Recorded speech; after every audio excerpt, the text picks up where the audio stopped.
Olá, boa noite. Vamos reiniciando as nossas vibrações coletivas. A diferença entre essas vibrações coletivas dos demais dias de vibrações de passes ou o passe propriamente é que agora nós vamos procurando abranger um pouco mais, aumentar os níveis de contato, os níveis onde a gente possa atingir mais pessoas em lugares bem distantes. Nós estamos aqui e eu peço que você vá se preparando, organizando suas coisinhas, toalhinha branca, o Evangelho. Há quem gostaria de acender uma velinha, fica à vontade, ter aí uma imagem devocional de sua fé, fica à vontade.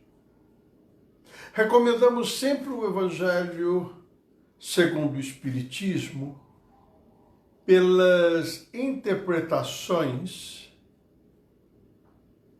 mais profundas, mais esclarecedoras do que comumente nós temos em simplesmente ler a Bíblia, deixar o livro falar por ele, quando na verdade nós temos esse Evangelho segundo o Espiritismo que nos dá interpretações melhor aprofundadas.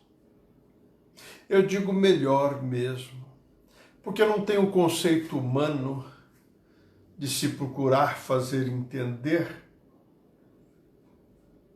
de uma coisa também simples, de ensinamentos também simples.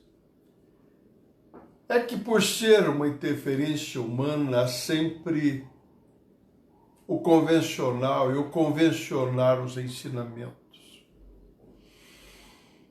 Preparou a sua casa?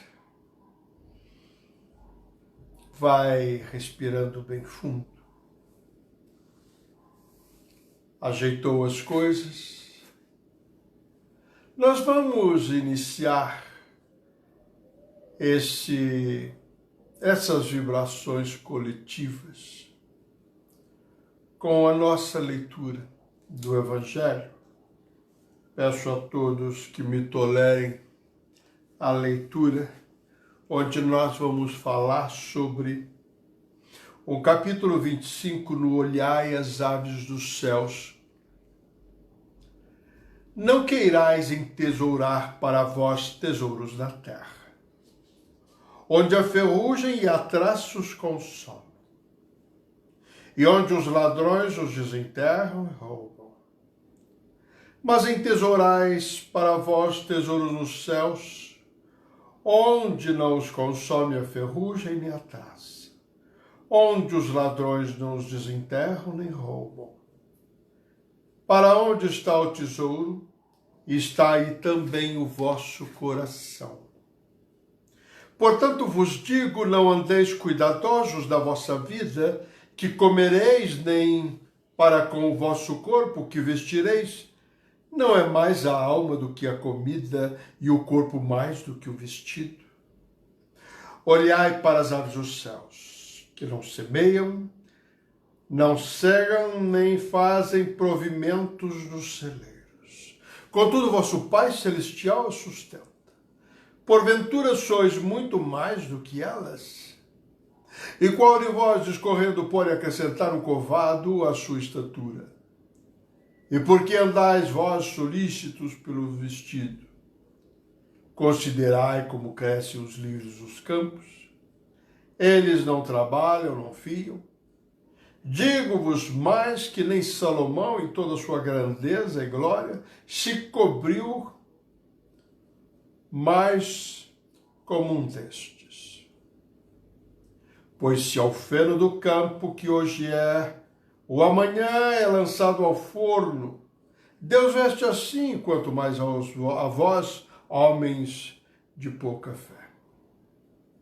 Não vos aflijais, dizendo que comeremos, o que beberemos, ou com que nos cobriremos, porque os gentios é que se cansam por essas coisas. Porquanto vosso Pai sabe que tendes necessidade de todas elas. Buscai primeiramente o reino de Deus e a sua justiça, e todas essas coisas se vos acrescentarão. E assim não andeis inquietos pelo dia de amanhã, porque o dia de amanhã a si mesmo trará seu cuidado. Ao dia basta a sua própria aflição. Agora segue o comentário dos Espíritos que eu venho a ler agora. Se tornássemos essas palavras ao pé da letra, elas seriam a negação de toda providência, de todo trabalho, consequentemente de todo progresso. Seguindo esse princípio, o homem se reduziria a um espectador passivo. Suas forças físicas e intelectuais não seriam postas em atividade. Se essa tivesse sido a sua condição normal na Terra, ele sairia do seu estado primitivo. E se adotasse agora esse princípio, não teria mais nada o que fazer. É evidente que não poderia ter sido esse o pensamento de Jesus, porque estaria em contradição com o que ele já dissera em outras ocasiões, como no tocante às leis da natureza. Deus criou o homem sem roupas, sem casa, mas deu-lhe a inteligência para produzi-las. Esse está no capítulo 25 do Evangelho segundo o Espiritismo. Eu tenho me cercado de pessoas aflitas, pessoas preocupadas com a situação atual ou até com a própria situação de desemprego, de isolamento, aquele meio que desespero. Há uma preocupação muito grande.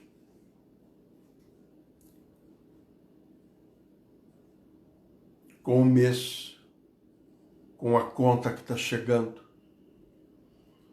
há uma preocupação muito grande com o que nós vamos ter para o mês. Bem pertinente a mensagem do olhai as aves dos céus. Releia para melhor entender este capítulo muito interessante. Fica fácil para a gente dizer, não estando na situação, aquele olho do furacão, da coisa em volume de acontecimentos. Eu estou resistindo falar, mas não devo omitir que há pessoas pensando em suicídio. Para não dizer sobre algumas que já cometeram essa barbaridade.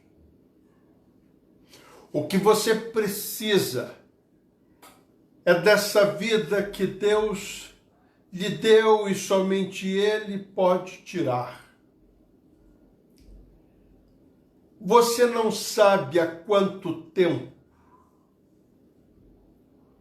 esteve à procura desta oportunidade, a de estar animando este corpo físico. Uma sabedoria que foge ao nosso entendimento, orquestrou-nos a vida a fazer encontrar pessoas com quem você iria construir um lar, uma empresa, uma posição diante da sociedade. Essa posição não só no tocante à condição material, mas a condição, inclusive, intelectual, de oferecer recursos, oportunidades.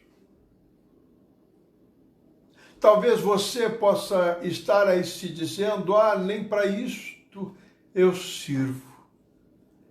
É muito comum estas reclamações, essas falácias. O que nós vamos fazer? Eu insisto em lhe afirmar que tudo vai dar certo. Eu acrescento em afirmar que isso tudo vai passar. Não deixe as coisas correrem como tem sido. Essa correria está nos fazendo fugir dos detalhes muito importantes na nossa vida. Esse momento já deveria de ter entrado numa certa elevação para as vibrações, mas se faz muito necessário que a gente já venha refletir. Ora, aquele que nasceu exatamente nesses países em guerras, ele atraiu aquela coletividade, tem muito a ver com aquele lugar. Esses irmãos que nascem ao turbilhão, isso é notório. Ali naquela Ásia, ali naquela China propriamente, foi o que ele atraiu para ele. O sofrimento, a dor, o desespero, é coisa que você atraiu para você. Nós caminhamos sobre maneira desavisada, sem se preocupar, sem se preparar para tudo que está aí. Eu tive exemplo recente de uma pessoa que falava que os filhos estão passando fome. Essa pessoa muito simples no contexto de nenhuma preocupação com o que está acontecendo agora e passando por tudo isso. Do outro lado, uma pessoa letrada, uma pessoa estudada, bem formada, que pagou seriamente seus estudos, severamente seus estudos, e com muita dificuldade chegou onde chegou. Para ambas estarem juntas numa mesma situação e numa reclamação meio que sem sentido, sim. Parece aquelas parábolas em que o nosso irmão Alencar relembrou recentemente do patrão que chama os seus funcionários, os seus trabalhadores para acertar uma diferença. aquele que chega agora, como aquele que já chegou bem antes, o mesmo valor no pagamento. Assim tem sido em todos os nossos momentos. Você pode chamar isso de injustiça. Eu acho algumas palavras bastante usadas sobremaneira sem sentido. Se lhe tiram algo, uma vida, um semelhante, você vai esbravejar. Quer justiça.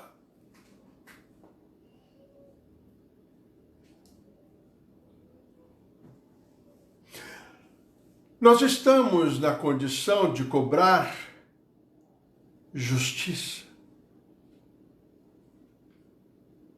Tem um orixá, e eu gosto muito dessas analogias, dos nossos irmãozinhos dos terreiros de Umbanda, dito como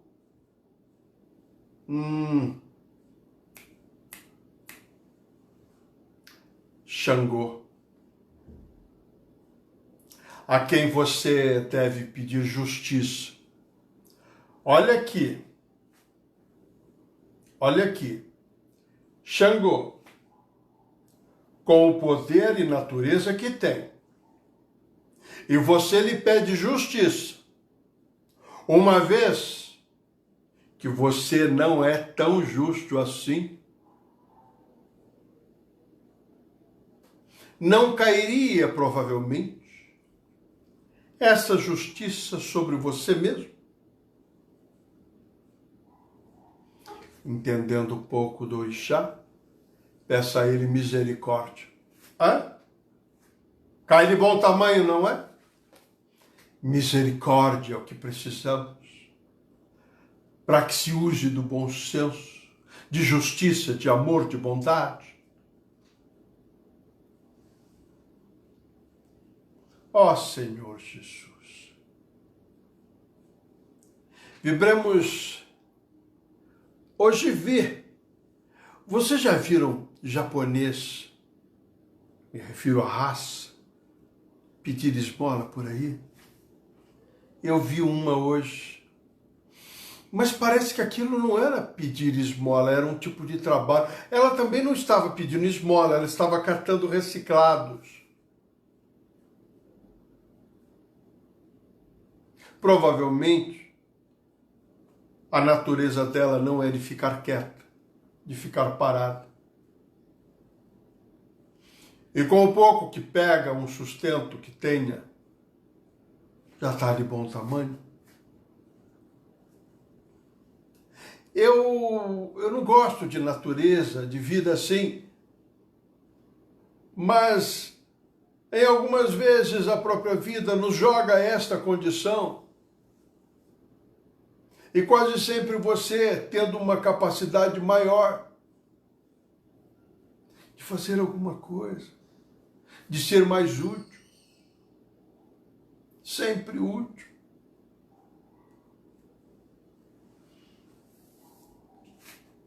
Nos apareceu recentemente, lá no Farol, ano passado, alguém que batia lá embaixo, palmas e gritava, oh, oh. Eu saí para a janela lá do terceiro andar e vi a pessoa meio que estranha, sabe? Suja.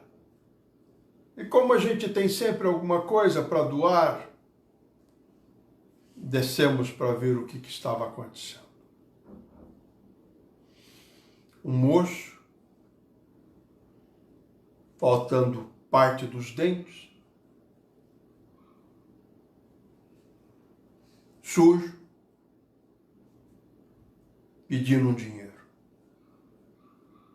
Eu lhe ofereci uma limpeza num determinado lugar, no Farol,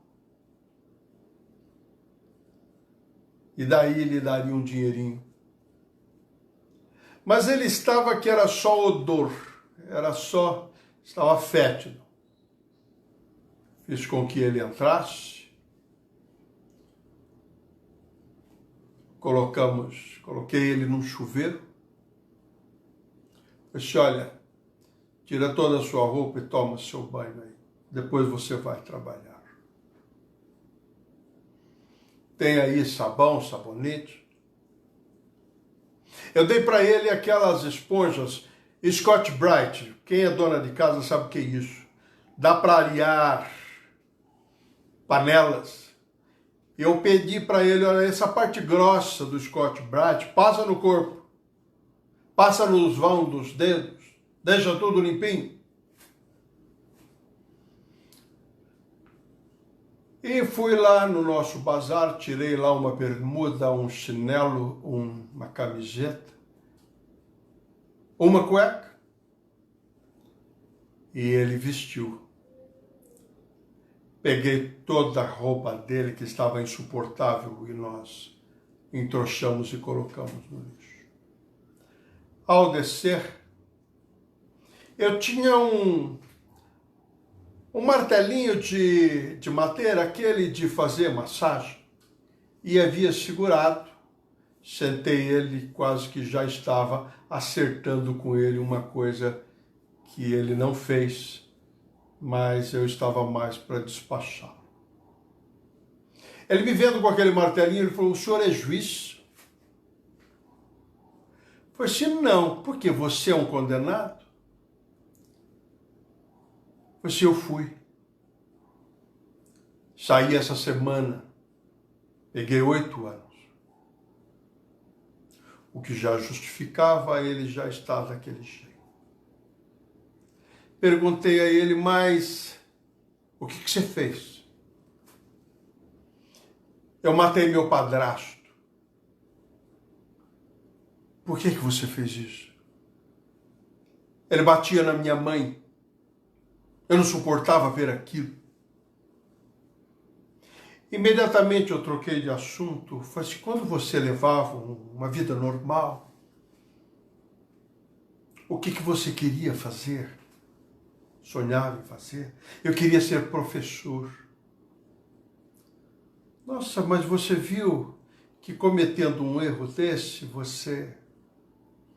O que você está pensando agora? Estou pensando em ver a minha namorada. Há quanto tempo que você não vê ela? 8 anos. Você acha que você vai encontrá-la do mesmo jeito? Ela deve estar até casada, ele respondia. Filho, segue o seu rumo, outro rumo. Recomeça a sua vida, outra vida. Aqui é uma casa de oração, é um centro espírita. Tem dias de passos, tem dias de orações. Se aqui não lhe for conveniente, procura uma igreja, um templo, uma fé. Mas cuida de você que vai dar tudo certo. Lhe dei o dinheirinho, uma diária. Não muito pomposa, porque também não é assim, né? É porque uma diária aí está uns 100, 150 reais. E não foi esse dinheiro que eu dei para ele, mas dei ali a ele o suficiente para o dia. E ele foi embora. Pessoas assim passam em nossas vidas para que você deixe a sua mensagem e para elas fazerem a diferença na sua vida. Você pode somar muitos desses casos de socorro e o bem que você possa e deve fazer, e vá somando. Nós aprendemos com a doutrina muito sobre humildade, e falar quase nada do que se faz. Mas no meu caso é tão quase nada. E particularmente não estou aqui para exibir bondade, que não seria aqui nem desse jeito, nem falando. Mas pensa nisso, pensa na diferença que você pode fazer na vida de alguém. Alguém que lhe cruza o caminho. Agora, respira, sente-se confortavelmente, descruze os braços, as pernas, nada de místico nisso, senão o fluxo de energia que sobe e desce não deve ser interrompido. E essa energia que sobe, a energia telúrica terrestre, vai limpando, higienizando todo o seu corpo físico, convergindo com essa energia que desce no seu estado emocional que vai mudando, vai transformando. Elimine você mesmo aquelas dores fibromiálgicas, aqueles malefícios, alguma coisa, como já dito outras vezes, de arremessos de pensamentos e energias equivocadas, quando não a presença de um irmão necessitado. E é aqui que nós vamos eliminando isso, encaminhando quem quer que seja. É pensando na outra pessoa, é fazendo pela outra pessoa, é vibrando e orando e elevando os pensamentos, que tudo é feito para você mesmo.